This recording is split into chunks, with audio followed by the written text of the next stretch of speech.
नाज़रीन लाड़काना मावा ख़बर है लाड़काना में एक ॾींहुं पहिरियां MCH आकिल बि पेश आहे लाड़काना सिहत मर्कज़ ते SO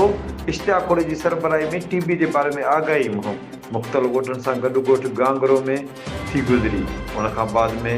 MCH आकिल में TB कैंप पिणु लॻाई वई जंहिंजो इफ़्तिताह FMO डॉक्टर कई जंहिं कैंप में ॻोठु आकिल के आसपास केतरनि ई खंघ के मरीज़न तशख़ीस लाइ बलगम टेस्ट लेबॉरेटरी में जमा कराया उन्हनि जो बलगम जूं टेस्टूं थी गुज़रियूं जॾहिं त SO इश्तियाक खोड़ो चयो त MCH आकिल की पेश आहे लाड़काना पूरे लाड़काना में क़ाइमु कयल सेंटर्स ते तक़रीबन मरीज़नि खे रिलीफ मिली रहियो आहे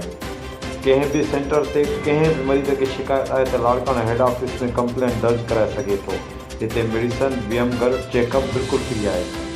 एम्बुलेंस की सहूलत सां गॾु लेबॉरेटरी में टेस्टियूं पिणु कयूं वेंदियूं आहिनि ॾिसंदा रहो मुंहिंजी सिंध चैनल लाड़काना।